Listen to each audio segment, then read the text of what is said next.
Thanks, Don. Yes, I have to say my farming career, short that it is, 7 acres and small, has taken a step backwards. In recent times I've had to destock, put both beasts on a truck, which was tough. Just herding them with my retrodoodle, who is a pretty scatty sort of individual. Wasn't very helpful in the herding, I have to say. And my wife, who is a city girl from Wellington, definitely not that helpful in the herding. But very helpful in a whole lot of other ways, I hasten to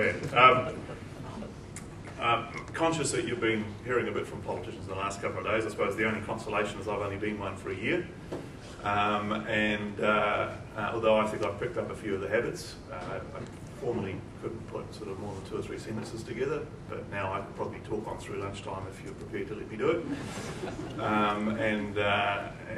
It's sort of been a very interesting journey, actually. In fact, when you've come up to that 1 year anniversary, think about the last year, and there's been some real highs and some real challenges. I think the 1 year anniversary of Perpignan is coming up next week. It was one of the first issues I had to face as Transport Minister, and sort of brought home to me a bit the seriousness of the portfolio when you get woken up in the morning with news that that plane had gone down over France. And there's been some lighter moments as well. There's been some very good challenges. It's very different.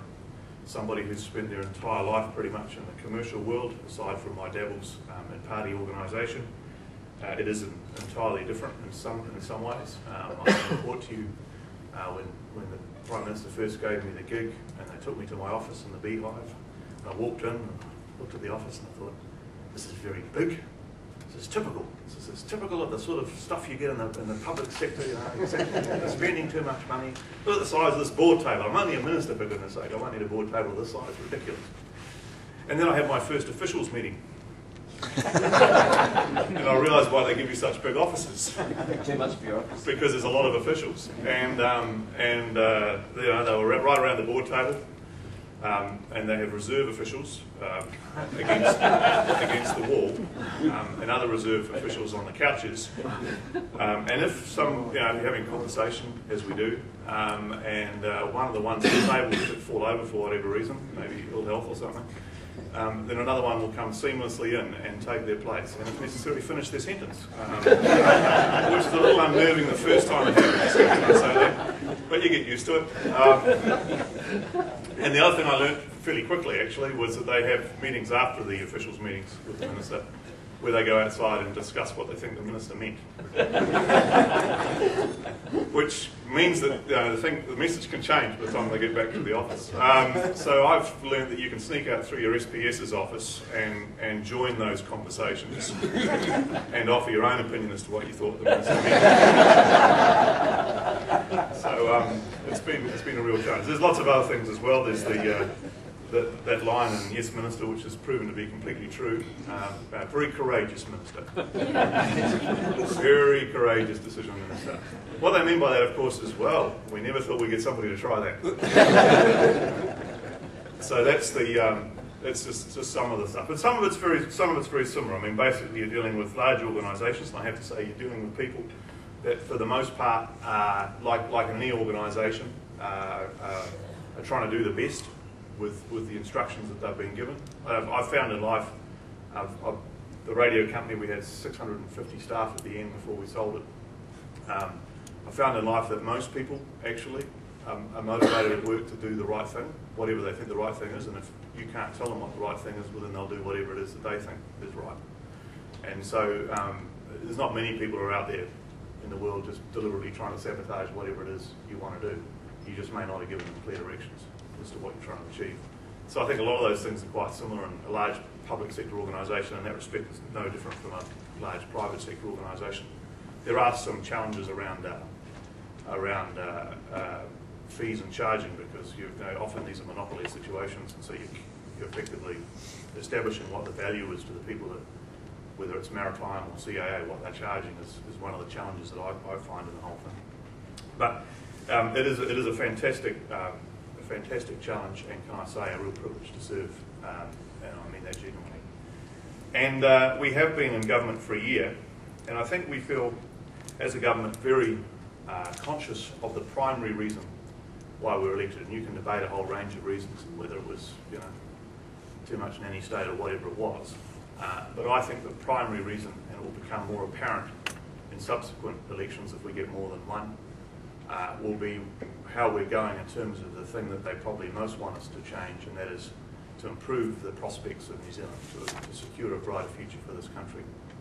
And I think all the ministers are seized with that, and as a government we're putting everything that we do, every decision we make over that lens of how do you improve growth and how do you improve productivity. Every day when I'm thinking of the myriad of decisions we make in transport or broadband or whatever, we're trying to think about how we can do that and how we can do that in a cost-effective manner. And you can disagree with the decisions, and plenty of people do, I've discovered in politics. But the focus, the measuring it against that lens, I think is something that people are picking up strongly, and that's why the government is seen at this point anyway as doing a pretty reasonable job, because they can say, oh yeah, that sort of makes sense. I can see why they're trying to do that. And that translated this year into dealing with the recession, the world recession, honestly and responsibly. And I think we've done that. I think Bill's done a fantastic job with that first budget in terms of, you know, not getting too hairy-chested on the one hand and not being too much expenditure on the other hand. I think we've got that balance about right. And then going forward, these policy drivers we talk about, the importance of getting those right.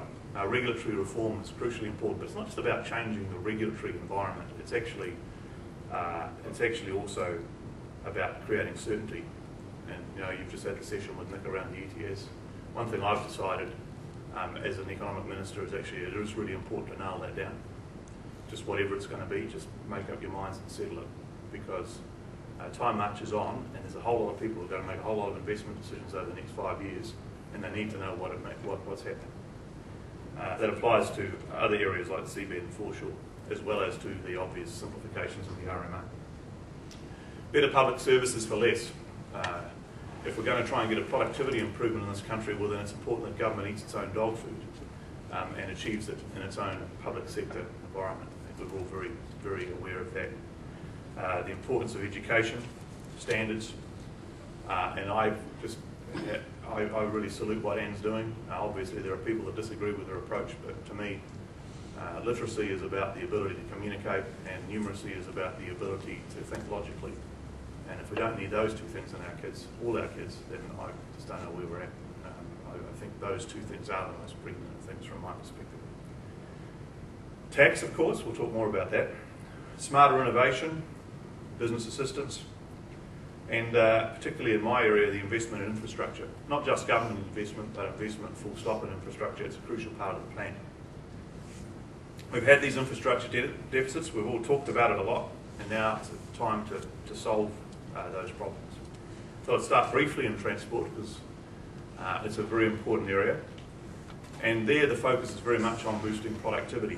It's about getting our goods to market more quickly and at less cost. We've done a number of things in this area to try and achieve that. The reprioritisation of transport funding has been very important. Focusing the Transport Agency, which spends about $9 billion over 3 years, on a growth and productivity agenda is crucial. The roads of national significance. I look around here and there's a lot of people in this room that won't live near a road of national significance.